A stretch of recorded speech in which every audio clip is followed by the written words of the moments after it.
Siempre es un gusto estar en contacto con ustedes en este programa, implacable a través de las pantallas de C9N. Hoy tenemos la presencia del economista Julio Fernández Frutos. Él es director nacional de aduanas. Le saludamos. ¿Qué tal, director? ¿Cómo estás? Un placer estar contigo, Rodolfo.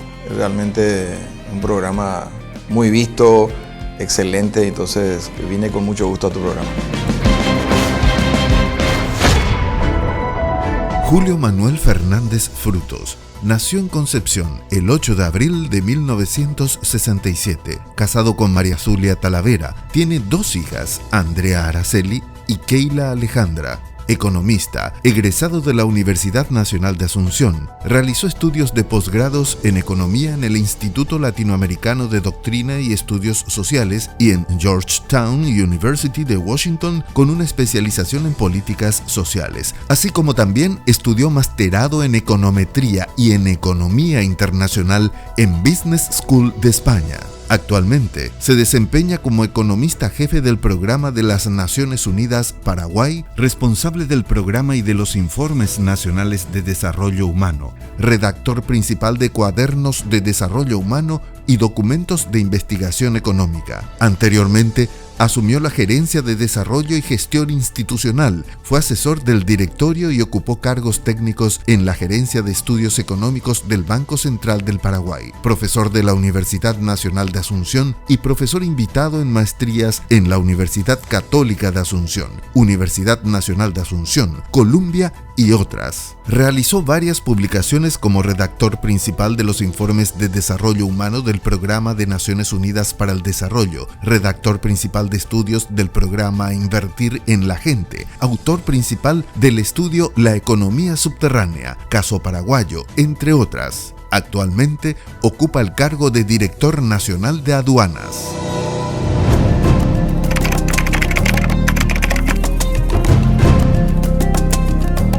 Bueno, queremos saludarte y saber en principio cómo se encuentra la aduana en un año tan difícil. El año pasado y este año por el tema del COVID-19 bajaron las recaudaciones. ¿Cómo estamos en paralelo con lo que ocurrió 2019, 2020, 2021? Bueno, 2020 fue un año muy crítico por el hecho de que estábamos en pandemia y cuarentena. Así es. Hoy estamos en pandemia pero no en cuarentena, entonces hay una diferencia muy significativa. En el 2020 las recaudaciones en los primeros meses de la crisis sanitaria, a nivel mundial, la recaudación cayó con más del 50%, cerca del 50%, un poco más. Y después se fue recuperando, pero ya los niveles fueron muy por debajo del 2019. 2020 nosotros estamos con superávit en este momento. Tenemos superávit obviamente respecto al 2020. Pero también tenemos superávit respecto al 2019, al año prepandémico. Es decir, si uno toma en cuenta enero a junio, que cerramos, ya hay, superávit respecto al 2019 incluso. No un alto superávit, pero sí hay un superávit. Es decir, 2021 estamos mejor que el año prepandémico, a pesar de estar en pandemia. Ya, entiendo. De todas maneras, no son los recursos que van a satisfacer las grandes necesidades que hoy tiene el país por esta crisis. Pero de todas maneras es un alivio de que tanto aduanas como la Subsecretaría de Tributación están recaudando relativamente muy bien y eso oxigena de alguna manera al fisco, ¿verdad? Y a los recursos del Tesoro. ¿Qué porcentaje aproximado de lo recaudado por aduanas significa dentro del presupuesto de gastos de la nación? Dentro de los recursos tributarios, ¿verdad? Porque hay que sumarle también lo que son royalties y otros recursos. Dentro de los que son recursos tributarios, entre el 40 y 45% de todos los tributos. Entonces, es un número importante. Es muy importante y es más significativo que en otros países. ¿Por qué? Porque los impuestos internos son bajos en Paraguay. Paraguay tiene, es un país de baja presión tributaria y además no tiene todavía tantos acuerdos internacionales. Un país en Europa Occidental, España o Alemania, tiene desarmes arancelarios con sus vecinos, es decir, no le cobra impuestos, no le cobra aranceles. Entonces más trabajan para la facilitación del comercio. Entonces no son tan relevantes en materia de aporte al fisco. Pero Paraguay, si bien estamos en el Mercosur, ahí hay arancel cero, pero ahí el IVA obviamente también se paga. Entonces, la aduana es muy relevante para el fisco, para los recursos del tesoro, es mucho más importante que en otros países.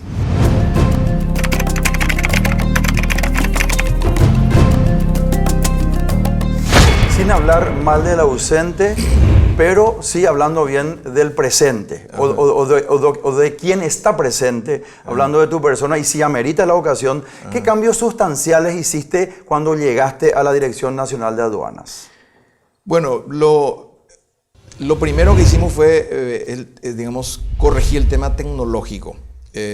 Aduanas tenía una dependencia tecnológica del sector privado, de una empresa que monopolizó durante 28 años aproximadamente, digamos, todo lo que es el sistema tecnológico, el sistema Sofía. 28 años. Aproximadamente, desde el año 92 en adelante, casi 29 ya. Bueno, 28 porque hace un año que nosotros decidimos rescindir contrato. Fue una situación muy abrupta porque esta empresa había acumulado know-how, acumulado recursos humanos y realmente nosotros nos dimos cuenta que esa dependencia tecnológica digamos, de una empresa que monopolizaba a la institución, al principio fue, digamos, un excelente aporte lo que hacía esta empresa, pero con el monopolio ya sabemos que finalmente la gente se duerme sobre los laureles y encontramos muchos huecos, espacios para mejorar. Por dar un ejemplo, Aduanas, que tiene uno de los mejores sistemas tecnológicos de la República, no tenía sitio alternativo vamos a suponer que haya habido un colapso y no tenía sitio alternativo para reponer el sistema. Estaba instalado, o sea, estaba montado, pero no estaba funcionando. Los sistemas operativos tenían 15, 20 años de atraso y un sobrecosto enorme que ahora, con la rescisión de ese contrato y con la apropiación de la propia aduana, va a representar en el mediano plazo cantidad de recursos de ahorro y va a significar un salto tecnológico muy grande. Además de eso, logramos un acuerdo con COICA. A la gente ya no le gusta la donación, ¿verdad? Pero tampoco hay que despreciar una cosa como esta. Nosotros logramos un aporte no reembolsable que arranca ahora en unos días más. El 16 de julio vienen 14 de los mejores especialistas del sistema de aduanas de Corea del Sur. Van a quedarse hasta el 2024 y nos van a aportar $11 millones en materia de software, equipamiento y capacitación. Para entender, director, ¿qué es lo que hacía esta empresa con la cual rescindieron contrato hace poco? O sea, ¿cuál era el trabajo que hacía en conjunto con la Dirección Nacional de Aduanas? Bueno, básicamente el sistema tecnológico, digamos, que tiene un nombre que es Sofía, lo que hace es, digamos, interactuar con despachantes, importadores, redes bancarias. Todo el sistema, digamos, del comercio exterior pasa por ese sistema Sofía. Y bueno, ahí hay que desarrollar software, cada tanto hay que actualizar, cada tanto hay que comprar nuevos equipos, hay que ajustarse, digámoslo, a las operativas. Por dar un ejemplo, nosotros manejamos miles de operaciones diarias. Entonces, esa era la empresa que hacía todos esos desarrollos, pero obviamente el know-how se quedaba a la empresa y poca transferencia tecnológica al interior de la aduana. Entonces lo que estamos ahora haciendo es fortalecer eso y ahora eso representa un ahorro en materia financiera, pero enorme ahorro que va a permitirnos comprar, equiparnos, porque nos costaba muy caro el servicio de esta empresa. Entonces ese fue el primer impacto que hicimos y eso ya queda y se va, digamos, sellar ese avance con la llegada también y la consolidación hasta el 2024 con este equipo de Corea del Sur, pero ya adentro tenemos un equipo ya sumamente fortalecido.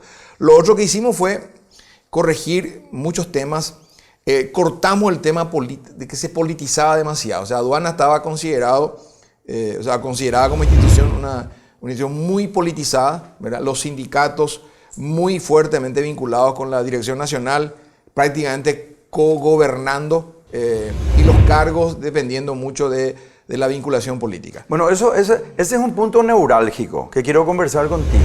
Porque fuera de micrófono me estuviste comentando que permanentemente haces rotación de las administraciones de toda la República del Paraguay.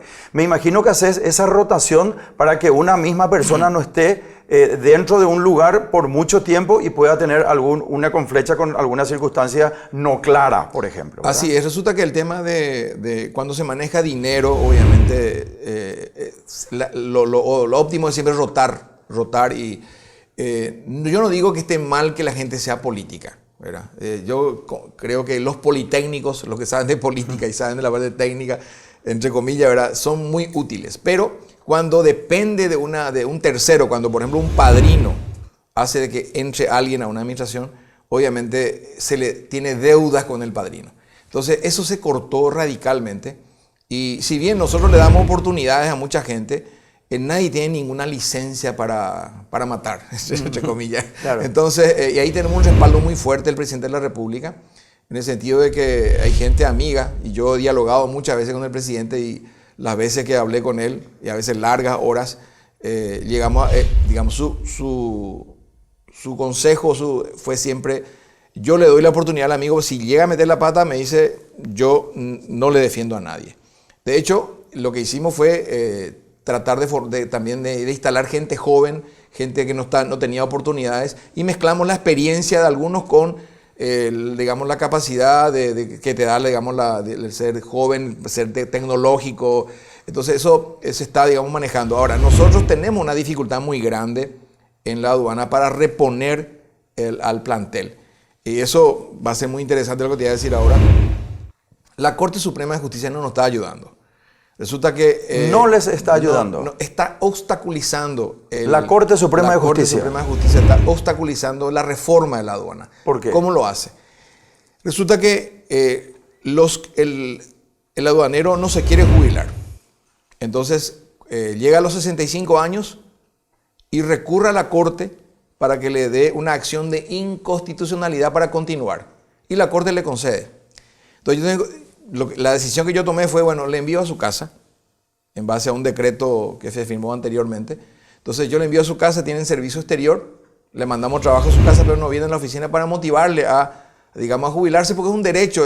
Jubilarse viene de júbilo, debería ser. La persona que cumple 65 años dentro de la Dirección Nacional de Aduanas ya no trabaja en oficinas de la dirección. En este momento no, aunque ahora tenemos que revisar cómo salió esa ley de teletrabajo, que probablemente me obligue a volver a reincorporarle. Pero tengo 70 personas en sus domicilios, pero son 70 categorías que me pueden permitir concursar para empezar a renovar el plantel.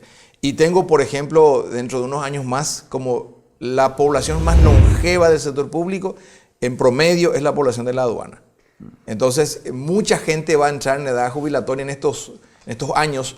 Y lamentablemente la Corte digamos, le otorga esa acción de inconstitucionalidad y pueden permanecer, no sabemos hasta cuántos años, porque el ministro de la Corte se jubila a los 75, podemos interpretar que hasta 75 podrían llegar, pero nuestra oficina se puede convertir en un geriátrico si es que seguimos así. Y lamentablemente no nos está ayudando, hemos dialogado con ellos, nos han prometido incluso que iban a cambiar de parecer. La gente, o sea, los ministros de la Corte. Los ministros de la Corte hemos dialogado, fue la Unión Industrial Paraguaya, me acompañó, porque ellos están preocupados, porque obviamente interactúan con funcionarios. Y necesitamos gente, una nueva generación que se vaya incorporando. Entonces, esa es una limitación. Y en este momento la Corte, en lugar de ayudarnos a la reforma, está conspirando contra la reforma. Entonces, yo lamento mucho decir esto, ¿verdad?, porque no quisiera que nadie se sienta agraviado, pero bueno, tengo que decirlo porque es la verdad. No podemos resolver un tema, nosotros estamos expectantes, porque el que llega a los 65 años no es que tiene un agravio o un daño, se jubila con su salario, no es que va a la calle, no es que se queda sin empleo, y le está, digamos, restringiendo o limitando la oportunidad a una persona que quiere incorporarse. Entonces nosotros estábamos soñando con hacer un concurso con 70 personas para incorporar y ir renovando, como en algún momento el Banco Central lo hizo. Yo fui gerente del Banco Central, me tocó el tema de la época de trabajar en la reforma también. Y finalmente tener, digamos, una nueva generación también que ayude y venga a aportar con la gente que tiene la experiencia técnica, digamos.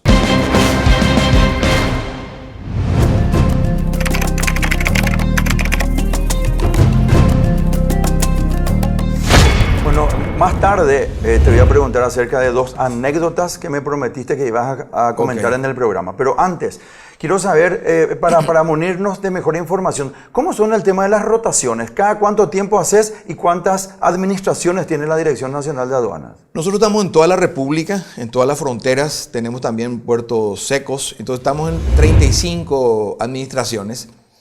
Y lo que hacemos es tratamos de que nadie permanezca más de un año como administrador. Muchas veces el administrador también en una región es muy importante porque tiene su vinculación si está por ejemplo en Itapúa, tiene su vinculación con la Argentina, tiene contactos con autoridades de la región.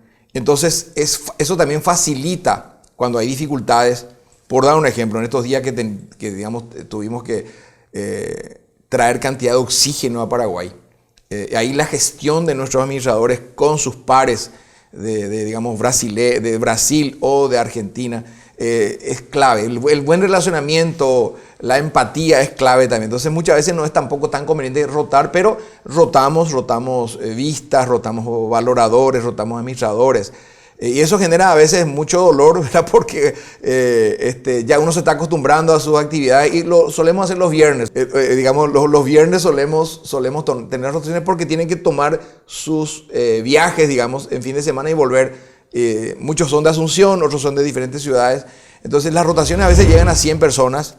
Nosotros somos en total como 1.500 aproximadamente entre nombrados y contratados, y las rotaciones los viernes pueden llegar a 100, a veces 50 personas, y lo hacemos cada tanto, y hay veces que hay rotaciones masivas, y hay veces que también dejamos que cuando está llegando fin de mes, obviamente no queremos hacer eso porque perturba el traslado, y justamente estamos cerrando el mes y normalmente tenemos metas que cumplir, y a veces también los últimos días del mes son importantes para la recaudación. De las 36 administraciones, ¿cuáles son las que más recaudan? ¿En qué lugares se encuentran? Bueno, Paraguay, la recaudación que más fuerte es en Paraguay es del tema combustible. O sea, el 20% de todas las recaudaciones de la aduana representa el tema combustible. Entonces, los puertos que se abastecen, que se utilizan para el transporte o para la desaduanización del combustible son los que más aportan. TER por eso es muy importante. Pero básicamente las que están en la región central y las que están en Alto Paraná son las más fuertes. ¿Sí? Yo recuerdo, director, que en años anteriores hay mucha gente que casi suplicaba por estar en la aduana de Ciudad del Este, por ejemplo. Sí, y todavía hay mucho atractivo realmente. Principalmente en el puente, ¿verdad? Porque es un tema muy complejo, difícil de controlar todo porque uno puede parar todo, pero eso, cómo paramos el problema social también es un tema complicado. Entonces, el aeropuerto Guaraní también. Los aeropuertos están mucho mejor ya controlados y te cuento, y esto son datos corroborados. Cuando asumimos nosotros la Dirección Nacional, el análisis que hicimos de, por ejemplo, lo que era el contrabando de electrónica. Claro, los famosos cargueros que llegaban al aeropuerto Guaraní con electrónica. Con electrónica, celulares, sí, informática. Sí. Bueno, cuando uno mira los datos de la exportación de esos países versus los datos de la importación de Sofía, encuentra que, por ejemplo, del 2014 al 2018, de cada $100 que ingresaba al país, $60 eran de contrabando. 60%. Y en un año eso podía representar 600, 700 millones de dólares. ¿Y quién se quedaba con esa plata? Y hay una multitud de jugadores, ¿verdad? Estamos hablando de los mismos importadores, los intermediarios. Pero actores políticos con toda seguridad, le dan cobertura o que le nombran a las personas para que manejen el UNE con flecha y políticos, funcionarios. No es un tango que se baila entre dos, sino es una coreografía. Claro, entre muchas personas. Entre muchas personas. Pero eso nosotros, con las intervenciones que empezamos a hacer en el segundo semestre del 2018, el último trimestre básicamente, logramos bajar en 3 o 4 meses del 60% al 17%, esa diferencia de lo que decía la exportación de origen versus nosotros. Y después en el 2019 eso bajó al 2,7%. sea, formalizamos un 97% más o menos. Lo terrible, director. A ver, 60% se evadía, 2014 me dijiste. 2014-2018, en promedio.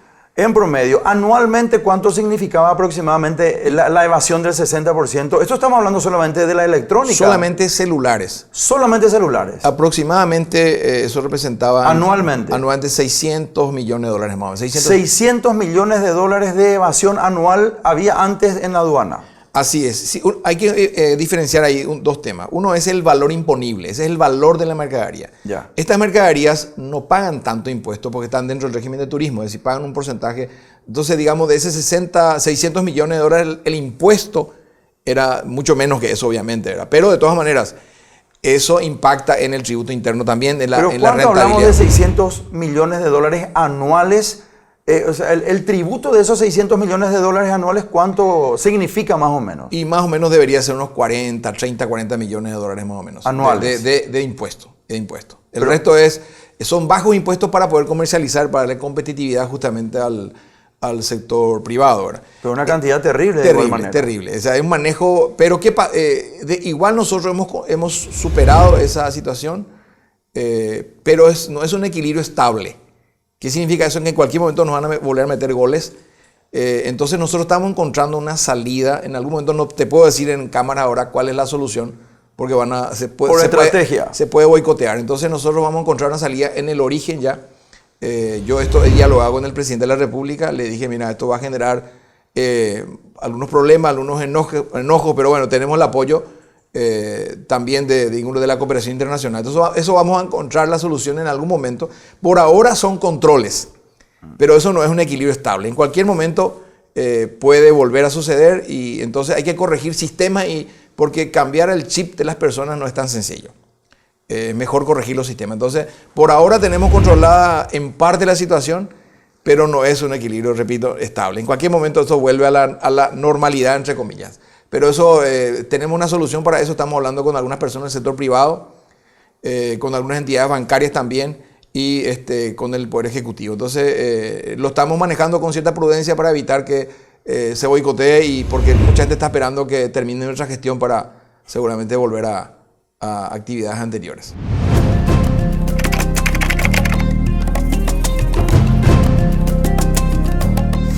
¿Te llaman políticos a pedir favores inescrupulosos? Son mucho más prudentes hoy. Cuando yo ingresé recién, sí había pedido favores inescrupulosos. ¿Verdad? ¿Qué, por ejemplo, te piden? Que sea suave con algunos empresarios. Que seas bueno. Que sea bueno, que no complique el comercio, que no dañe el comercio, entre comillas, ¿verdad? ¿Qué quiere decir eso? ¿Que le haga la vista gorda y le cobre menos impuestos? Exacto, ¿Así directamente? Sí. Ahora yo solucioné tuve la visita de un político que planteó un tema inescrupuloso que representaba ese negocio, era de 10 millones de dólares al mes. Pero entonces, te invitó a vos que... No, luego que cuando te plantean eso es para que te dicen, mira, subite te invitan al botín. O sea, claro, por supuesto. Yo lo que hice fue, fui a contarle al presidente de la República, ¿verdad? Le dije el nombre del político y justo en esa noche fui invitado a un programa de televisión y conté el caso. Y dije, hoy me visitó un político y claro, no puedo denunciarle porque no tengo pruebas. Claro. No tengo digamos, la costumbre de grabar, aunque supongo que me graban a mí, ¿verdad? Pero no tengo esa costumbre. Entonces, conté en el programa que me visitó y que yo le conté al presidente.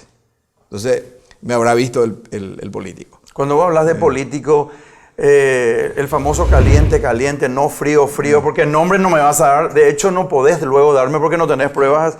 Pero de cualquier manera, liberal, colorado. De todos los colores hay. No, político. Este político era colorado. Colorado. Sí. Pero digamos, de todos los colores, o sea, no... ¿Y vos te pusiste colorado cuando te planteó eso? En realidad yo traté de sembrar conciencia, pero no había caso, no se iba.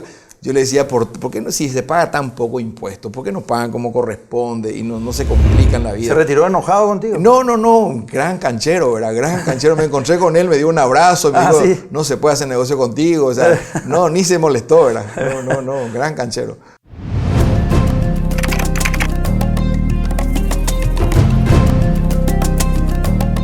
Bueno, ahora sí quiero que me cuentes las anécdotas que me prometiste que me ibas a contar durante el programa. Bueno, hay cosas que no se saben. Cuando yo estaba te cuento algo del Banco Central y después algo de Naciones Unidas. Yo estaba como gerente de un área del Banco Central. A mi cargo estaba el tema tecnológico también. Aparte de la reforma, había un departamento que se llamaba asistencia administrativa o algo por el estilo, o asesoría en administración y otros departamentos, pero también estaba el tema vinculado con el tema tecnológico. Y el Banco Central se manejaba, y era una multinacional la que manejaba todo el sistema contable y todas las operaciones del Banco Central y su vinculación con el sector privado, lo manejaba una multinacional. El costo del servicio de esta empresa era de 16 millones de dólares. No recuerdo con qué frecuencia se pagaba 16 millones de dólares, pero era esa la suma en aquel entonces. Estoy hablando del año 2002. Y entonces lo que hice yo fue ver la posibilidad de abaratar ese costo y le llamé a mi equipo y le dije, ¿con cuánto podemos abaratar este costo? La directora de informática, una persona de primerísimo nivel, Ángela Jiménez, cuando escuche este programa me va a escuchar, hace rato que no te voy a Ángela Jiménez. Ángela Jiménez.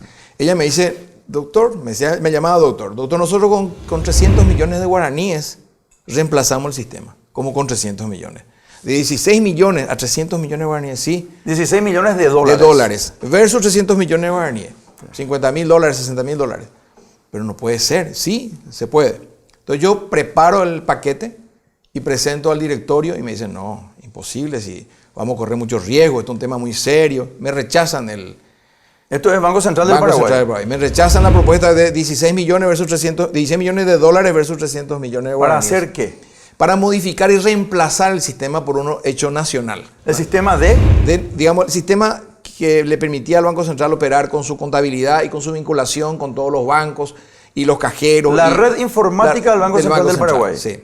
Entonces, me rechazaron. Entonces yo le llamé a Ángela y le dije, Ángela, ¿vos no podés hacer esto? Sí, me dice, claro que puedo hacer. Dame 12 personas, 12 notebooks y tiempo y vamos a sacrificar una serie de proyectos que vos planteaste, me plantea a mí Ángela Jiménez. Y le dije, hacelo y cuando esté el 80% avísame. Pero trata de que se cumpla el cronograma antes de que venza el contrato con la multinacional. Entonces llegó más o menos la fecha. Yo empecé a hablar con Raúl Vera, una persona excelente, el presidente del Banco Central, y algunos miembros del directorio, Fernando Pacielo, el otro Mario Pastore. Yo ya empecé a hablar con ellos y me dieron luz verde, hacerlo. Entonces cuando estaba más o menos avanzado, vamos a plantear porque la pasada, la primera vez rebotamos. Una oposición tremenda tuvimos. Llegó la fecha y de que se avanzó 80-85%, yo vuelvo a plantear y tuve el apoyo del presidente del banco y de varios miembros. ¿Era Raúl Vera? Raúl Vera, sí. Y finalmente no hubo caso, tuvieron que aprobar. Pero me dijeron, pero un riesgo enorme, Julio, me decían, porque fíjate que vence en tal fecha el contrato y qué pasa si no funciona. Y pero todo en vez de 300 millones de guaraníes que finalmente se pagó. No, eso ya fue gratis porque lo hicieron los funcionarios. No se pagó ni los 300 millones de guaraníes. Se iban a pagar 16 millones de dólares. Exacto. En lugar de 16 millones ya era un trabajo desarrollado por funcionarios. ¿Pero quién se iba a quedar con esos 16 millones de dólares? Bueno, no puedo, saber eso, pero incluso sé que después costó 22 millones de dólares, el costo ya años después ya era 22 millones. ¿Y qué pasa? Fíjate que acá lo importante es el contexto. En esa fecha viene el corralito en la Argentina. ¿En qué año ocurrió esto? Diciembre del 2001 es el corralito en la Argentina. Normalmente todos los que pasaban por esa situación, los bancos centrales declaraban feriado bancario. Cuando la gente venía y llevaba todo su dinero, los bancos centrales declaraban feriado bancario para que nadie saque su dinero. Entonces, cuando declaraban feriado bancario, el siguiente día hábil era un pandemonium, ¿verdad? La gente retiraba todo. Entonces, Argentina cayó en el corralito y Uruguay después. Y Uruguay, no sé cuánto tiempo se dio, creo que la mitad de la banca, los bancos en Uruguay tuvieron problemas y el rumor empezó a correr que en Paraguay iba a pasar lo mismo. No tenía fundamentos económicos, pero la cuestión bancaria es una cuestión de confianza. Si la gente duda, va a llevar su dinero y puede pasar lo que se llama en economía una profecía autocumplida. Resulta que me dijo Ángela Jiménez, no te preocupes, doctor, de vuelta me decía, a esta empresa le va a llevar un mes desarmar todo su sistema. Si no terminamos bien, igual tenemos un mes para que no van a poder sacar tan rápido. Y la multinacional le llamaba cantidad de veces a Jesse, mira que el riesgo. Y el corralito estaba rondando. O sea, el rumor de corralito en Paraguay. Resulta que cuando llegó la fecha de que vencía el contrato, en un día esta multinacional desarmó todo su equipo. Y en Paraguay se explotó el rumor de que venía el corralito. Raúl Vera, que es un capo, un especialista, él hizo todo lo contrario de lo que hizo la región. En lugar de declarar feriado bancario, autorizó al Banco Central a hacer el intercambio de letras de regulación monetaria, le dio liquidez a todos los bancos y pidió que se llenen los cajeros hasta que se calme. Y en ese momento llegaba la fecha crítica de que nosotros teníamos que abandonar el sistema de esta multinacional y usar un sistema ya desarrollado por los funcionarios. Y resulta que alguien hizo un atentado. Un atentado. Sufrimos un atentado, el disco duro del sistema voló. Recuerdo que el informático... ¿Adrede hicieron eso? Según fue a propósito, fue profeso. El que me comentó esto fue uno, yo recuerdo todavía vagamente algunos nombres, estoy hablando de hace muchos años atrás, Zapatini se llamaba la persona que me vino con la... Pero no te preocupes, jefe, me decía, porque Ángela previó un backup, una alternativa. Va a irse más lento, pero no va a caer. ¿Pero qué quiso provocar esa persona que causó ese daño? Yo estimo que quería que volvamos a la multinacional. A los 16 millones de dólares. Sí, porque no creo que haya sido destruir a la economía, porque ¿qué pasaba? Si es que caía el sistema, paraba todo y finalmente iba a dar la impresión de que faltaba dinero en Paraguay y efectivamente iba a ser un corralito artificial. Claro. Y ahí Raúl que me visitó, fue al departamento de informática muy nervioso ese día porque sabía lo que estaba pasando. Pero nos libramos gracias a la capacidad técnica del equipo y pasamos un peligro terrible de que iba a ser artificial. Según lo que me comentaban los funcionarios, fue a propósito, el disco duro se dañó a propósito. Y nos salvamos de una situación porque corralito en Argentina, corralito en Uruguay, rumor en Paraguay. Claro. Sí se generó inflación porque la liquidez creció enormemente en ese momento. Pero esto que te estoy comentando, te puedo asegurar que de los 800, no sé cuántos funcionarios que tiene el Banco Central hoy, muy poca gente sabe esto. Sabe el presidente, saben los miembros del directorio y saben, no se percataron, pero hoy sigue funcionando ese sistema a la perfección.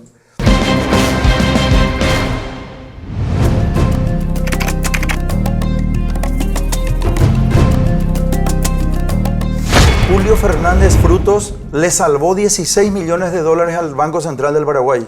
Ahorramos esa cantidad de plata. No sé si es cada cuánto se pagaba eso, pero sí, esa plata se quedó en cero. Ni siquiera 300 millones de guaraní que iba a ser el costo de la consultoría o el equipo que iba a trabajar. Eso se ahorró y el equipo preparó y se solucionó y se reemplazó a esta multinacional. ¿Y esto tiene algo que ver con la otra anécdota de Naciones Unidas? Tiene que ver porque cuando yo fui a Naciones Unidas, ahí empezamos a ayudar a crear algunos programas sociales. Te cuento algunos ya entre paréntesis. Por ejemplo, el kit de partos gratuitos. Eso surgió en una mesa con el ministro Julio Velázquez. Nosotros contratamos a una persona... ¿Ministro de Salud Pública? Sí, ministro de Salud Pública. Nosotros le contratamos a una especialista en temas de parto. ¿Y vos estabas como qué en esa época? Era economista jefe de Naciones del PNUD. Ya.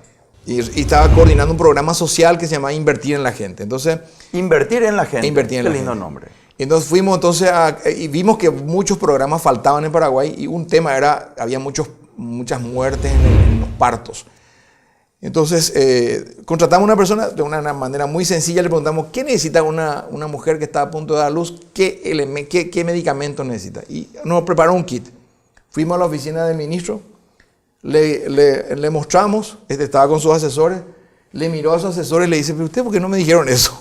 Al otro día aprobó y hoy es un programa hace años. Ese fue un programa que creamos y hay que reconocer, un político como Julio Velázquez fue el que, nos hizo caso. El otro programa tiene que ver con el programa de combate a la desnutrición para menores de 2 años, que no existía. Nosotros diseñamos y yo fui a hacer lobby con Hacienda con salud y con la SAS en aquella época. Y en Hacienda, recuerdo bien el nombre del director de presupuesto, se llama Sergio Forte.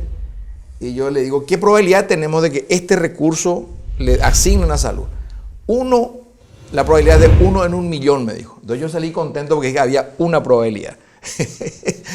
Claro, tenías 1%. Había una posibilidad. Contra 99. Sí. 1 en 1.000.000, mucho menos que 1%. Entonces, ese programa nosotros logramos instalar con la oposición. Fuimos a hablar con Pachaquería, Sebastián H. y otro grupo. Y ese grupo instaló un programa, le llegó al Ministerio de Salud y no tenían programado, no tenían departamento, no tenían equipo. Entonces tuvimos que trabajar para que funcione. Entonces, ese tipo de cosas hicimos.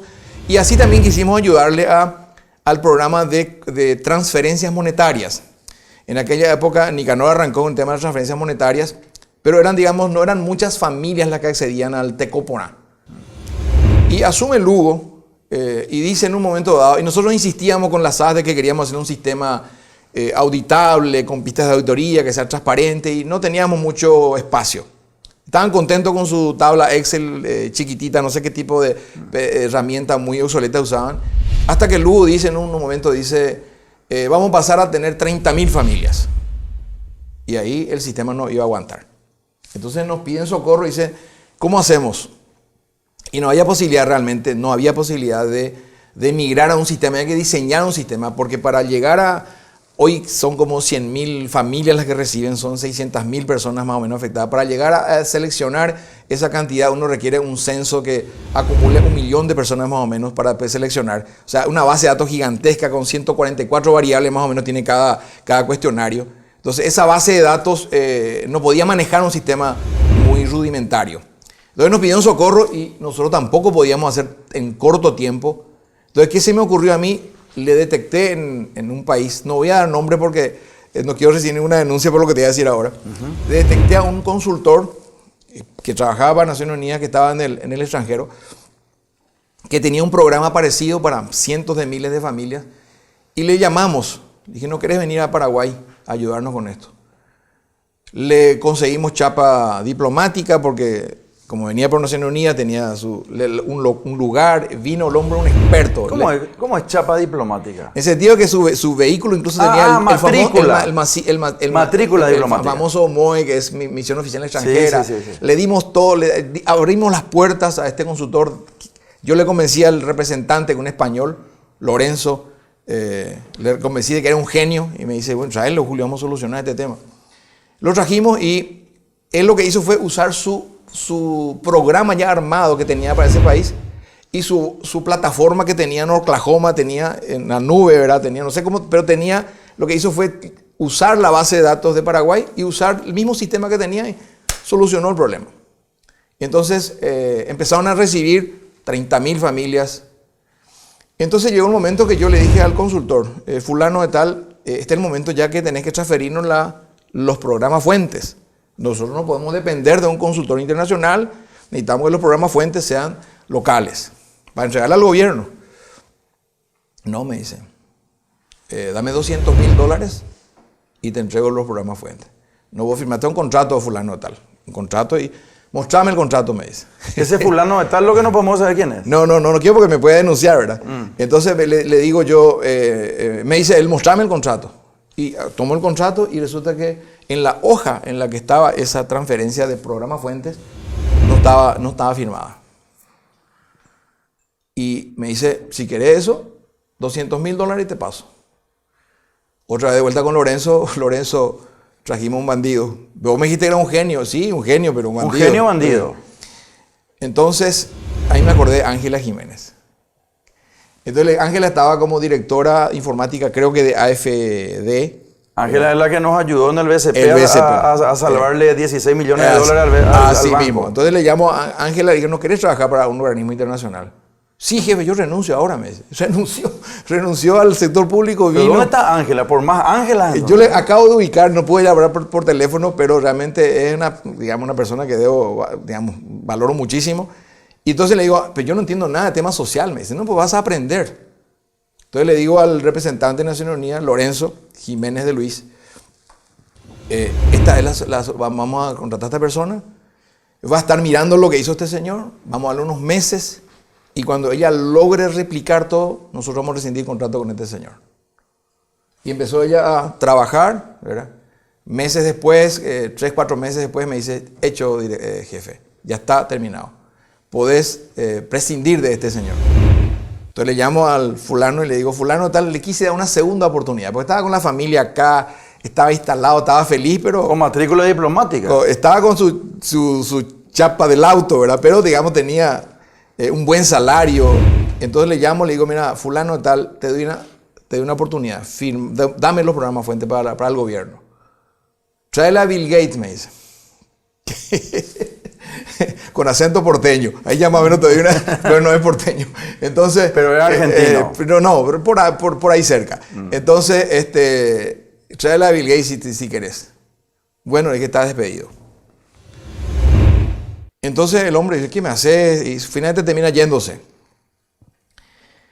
¿Qué pasó después? Como es un genio el hombre, desde una posición remota, ingresa a nuestra base de datos. Nomás así que fue un hacker. Para borrar todo. Gracias a Dios, Ángela previó que el sistema se apague. Fue un sábado, no estábamos en la oficina. El sistema se apagó y nos protegimos. Algo borró, pero no fue significativo. Y el sistema operó. Y hoy hay como 100.000 familias recibiendo y sigue usando el sistema del gobierno con los programas fuentes y le entregamos todo eso. Pero fue otra vez el equipo, esta dama que quiero saber por dónde anda, que hizo un trabajo extraordinario. Entonces, pero fue una crisis también. Imagínate que se borren 1 millón de datos de gente censada, que cuesta una fortuna llegar a censarle. Terrible. Y te quedas sin poder pagarle a 30, 40 mil personas que reciben cada mes la transferencia monetaria. El problema social que se hubiera generado, y yo era el responsable. Así es. Entonces, son anécdotas que muy poca gente maneja. Ahora con tu programa van a conocer. Y realmente fueron crisis muy complicadas. Las dos, la del Banco Central y esta también. Y tengo muchas más, pero para otros programas. Pero realmente, director, le encontraste a un ángel de la guarda que es Ángela. Así mismo.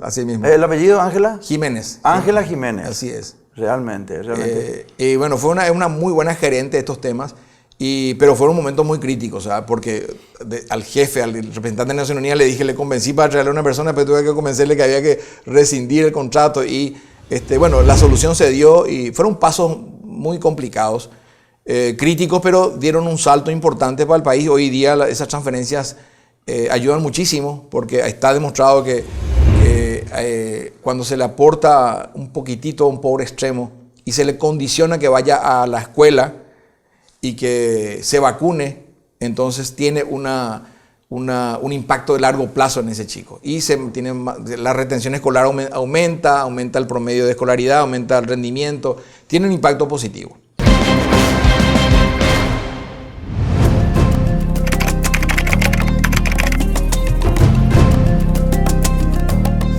Director, hablando de situaciones críticas, hace un tiempo se encontró dentro de bolsas de carbón panes de cocaína. En Terpor creo que fue. O sea, de Terpor salieron los contenedores y en el extranjero se descubre que han salido de aquí. ¿Qué ocurrió en esa ocasión específicamente? Esto me vale un trago porque es una pregunta complicada. Bueno, salud. La verdad que el caso del carbón de Terpor se encuentra acá. Se encuentra acá. Acá son casi 3.000 kilos. Fue un récord histórico para Paraguay. Sí, tenés razón. Hay otros casos posteriores que se descubrieron en el extranjero, pero lo de Terpor es verdad. Mientras disfrutábamos el récord histórico en captación, encontramos otro récord que no pudimos detectar. 2.900 kilos fue lo de Terpor, más o menos. Lo de Terpor, sí, exactamente. Sí, eso fue... De cocaína. Cocaína, y ahí, digamos, fue la inteligencia local, con apoyo también de otras cooperaciones y escáner y tecnología ayudaron a... Disculpame que te interrumpa. Cuando vos hablas de inteligencia, alguien cantó eso. Porque si no, ¿cómo se va a saber? O sea, alguien se fue y el famoso Yaguareó cantó, dijo ahí adentro de estos contenedores hay cocaína. Bueno, muchas veces hay sospechas por algunos temas, ¿verdad? Muchas veces, por decir, cuando vienen cargas, por ejemplo, no hace mucho llegaron en avión supuestamente repuestos pesados o piezas de vehículos, ¿verdad? Que del punto de vista de la rentabilidad no justificaba. Entonces, eso ya son cuestiones, son alertas. Entonces, este caso se trabajó durante meses, también obviamente hay análisis con tecnología, y esto se logra detectar y se descubre y caen 3.000 kilos, pero después salen 16 toneladas, ¿verdad? Que no se descubren en Paraguay. No se descubren en Paraguay. Y ahí donde sí saltan todas las alertas, y por eso es que estamos preocupadísimos en la compra de tecnología. ¿Dónde se descubrieron las 16 toneladas que salieron del Paraguay? Entiendo que fue Bélgica, Holanda, digamos ya puertos internacionales. Y la gente dice, no, pero eso fue un elefante, ¿cómo no descubrieron? Lo que pasa es que en 3 contenedores de 100.000 contenedores, y si van en pintura, por ejemplo, o van en otro tipo vamos a suponer pintura, el vista de aduana no tiene la autoridad para destapar la pintura, meter la mano y ver qué hay. Entonces, el crimen organizado es muy inteligente. Entonces, la manera de detectar más fácil este tipo de trabajo es con tecnología, con escáner. El tema del carbón, que todo el mundo vio, ustedes se habrán dado cuenta que un ejército de policías rompían las bolsas. Un ejército de policías se movía para poder ver dónde estaba, más perros, más escáner. Y ese tipo de trabajo después hicimos en cantidad industrial y perjudicamos a los portadores sanos.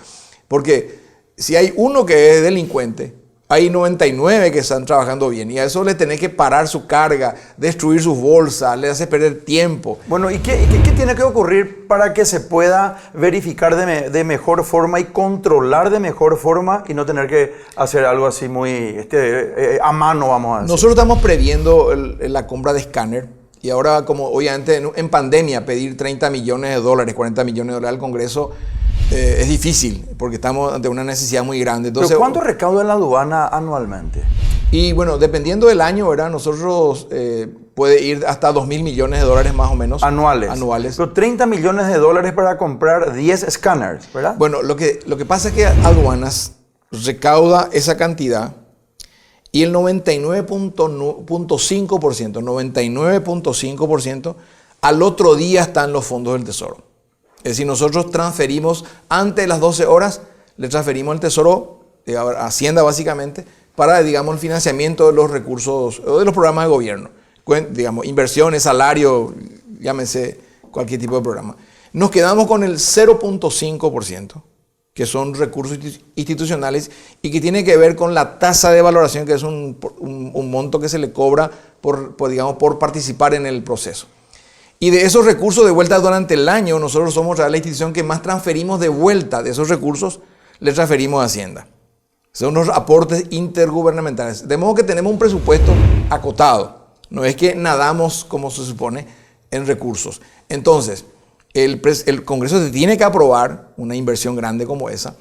Y nosotros tenemos ahora reservas como para comprarnos 2. Y como no vamos a poder... 2 escáneres. Necesitamos 10 a 13. Pero tienen para comprar 2. Vamos a comprar 2 este año. Pero ¿qué vamos a hacer? Vamos a priorizar las exportaciones, no las importaciones. Porque Paraguay no es un, digamos, destino de la cocaína. Es un tránsito, entonces salen por las exportaciones. Entonces, claro, con esos 2, ¿qué vamos a hacer? Vamos a ponernos, por ejemplo, como ahora la tecnología está muy avanzada, un escáner te puede escanear 150 contenedores por hora o camiones. Entonces vamos a poner en lugares concéntricos, por ejemplo, donde está Cacupemí, Fénix y San José, por ejemplo, uno cerca, y todos los que van a exportar y van a pasar por ese centro de control. Y ahí le vamos a poner un precinto electrónico para que no se abra, o si se abra que salten alertas. Entonces nosotros ahí controlamos un porcentaje importante de la salida. Otro vamos a poner donde está, digamos, otros puertos más arriba, y después vamos a ir comprando más. El próximo año pensamos comprar 3. También estamos previendo que los puentes, cuando se hagan los puentes en Carmelo Peralta, que está en pleno proceso, Franco, que está también avanzando, y Falcón, ahí ya el Ministerio de las Públicas presupueste el equipamiento. Entonces ahí tendríamos los controles fronterizos también. Entonces necesitamos tecnología para... ¿Y qué va a pasar? Nosotros vamos a escanear en algún momento el 100% de todos los contenedores. Eso va a generar una congestión otra vez de información. Entonces, ¿qué vamos a hacer? Esa imagen va a viajar al extranjero, va a ser parte del documento. Entonces ya le vamos a advertir Si no podemos revisar todo, porque en realidad en el mundo de los 500 millones de contenedores se revisa el 2% de manera intrusiva, digamos. Entonces nosotros vamos a utilizar como documento de esas mercaderías que salen ya la imagen que va a viajar al extranjero y va a ser parte del expediente. Convengamos que vos tenés una función administrativa, ¿verdad? No una función investigativa. No obstante, deberías tener alguna información de quiénes son o quiénes están alrededor de estas circunstancias de tránsito de cocaína. Te tiene que llegar como autoridad, repito, o sea, no es tu función porque vos tenés una función administrativa, no obstante, deberías tener alguna información porque realmente deberían ser personas de mucho peso, ¿verdad? Para estar instando y transitando dentro de contenedores, o sea, poniendo dentro de contenedores y ocultando algo tan peligroso y por sobre todo que produce tanto dinero, ¿verdad? Sí, la verdad que hay un trabajo de control de contenedores a nivel internacional y se comparte información. Por eso incluso muchas cargas que cayeron en España fueron información que salieron de Paraguay. Y eso la aduana de España reconoció de que gracias a reportes que salieron de acá cuando hay ciertas sospechas. Hay veces que, digamos, se nos pasa a todos. Entonces, lo que sí sabemos perfectamente es que, y podés ver en los noticieros brasileños, hay una persona de nombre Major Carvalho. Major Carvalho. Es un ex militar de origen, o sea, brasileño. Y a él se les indica como que introduce a Europa la suma de 45 toneladas de cocaína por año. Te podés imaginar, 45 toneladas. Hace poco apareció muerto, supuestamente sus abogados trajeron un certificado de muerte por COVID y con certificado de cremación. ¿Defunción y cremación? Sí, pero creemos que está tan vivito y coleando por ahí. Entonces, creemos que como esa infraestructura para manejar 45 toneladas año, tenés que tener una capacidad impresionante. O sea, entonces, una logística increíble. Entonces, como hay un fuerte control ahora por donde él estaba operando, creemos que estuvo migrando hacia esta zona que tenemos que reconocer, es vulnerable porque tenemos nuestro espacio aéreo con frontera con Bolivia, el Chaco, necesita radares, necesitamos tener por todos lados tecnología para poder controlar esto. Igual, a pesar de todo eso, los países con mayor tecnología en el mundo, como los países de Europa Occidental, Estados Unidos, igual la droga abunda.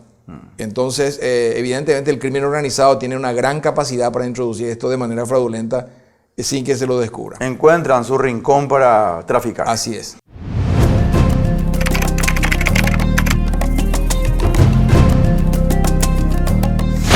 Finalmente, ¿quién es Julio Fernández Frutos? ¿Cómo te defines? Para empezar, un cristiano comprometido, que cree que hay un Dios que le observa y que si yo hiciera algo fuera de lugar, igual voy a ser observado y voy a ser humillado si es que me van a evidenciar si es que cometo lo que no corresponde. Padre de familia, economista, hoy ya me siento economista, después de tantos años ya creo que soy economista. Entonces soy un cristiano, un ciudadano responsable y un padre de familia y economista. Por último, economista. Muchas gracias por tu presencia. Al contrario, gracias a vos, Rodolfo. Así llegamos al final del programa Implacable, hoy con la presencia del director nacional de aduanas, el economista Julio Fernández Frutos. Si tenés sueños, lucha por ellos. Tarde o temprano, todo se cumple. Chao.